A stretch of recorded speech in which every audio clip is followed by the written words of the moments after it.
C'est une voix discordante dans un Japon très policé.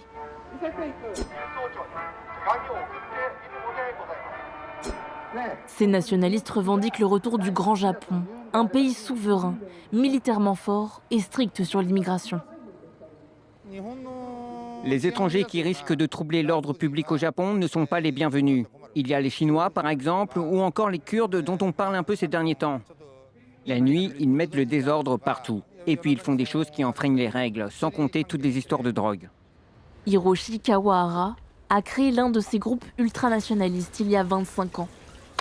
Plus encore que les politiques contre les étrangers, il rêve du retour de l'empereur à la tête du pays.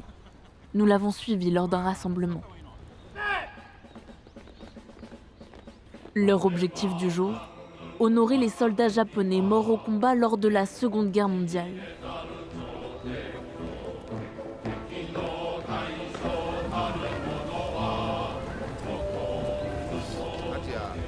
Ils ont libéré l'Asie et l'Afrique.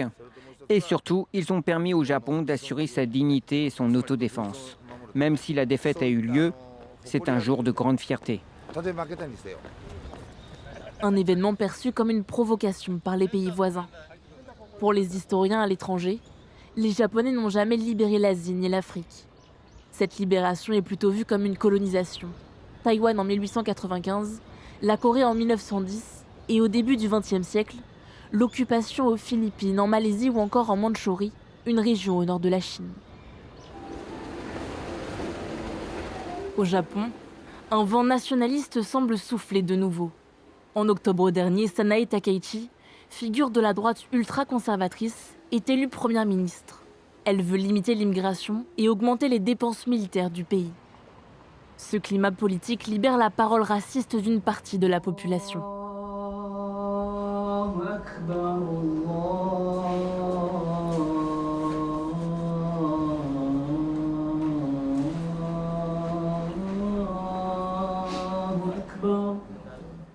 Mohamed Nazir vit dans l'archipel depuis 40 ans. Originaire du Sri Lanka, ce musulman s'est entièrement intégré à la culture du pays. Il parle japonais couramment et est actif dans la vie locale de son quartier. Mais il y a quelques mois, il a été victime d'insultes racistes.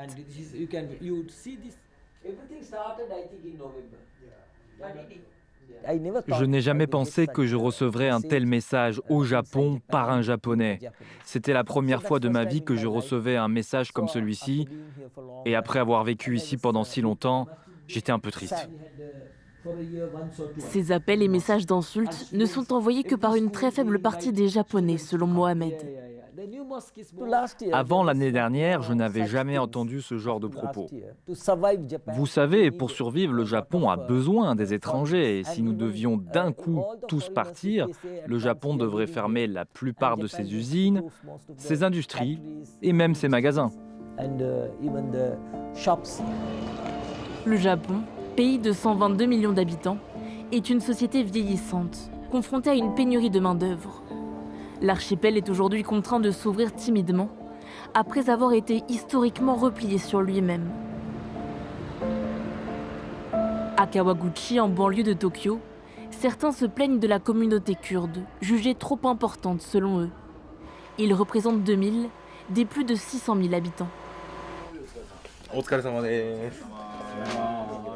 Ce politicien en a fait l'axe principal de sa campagne.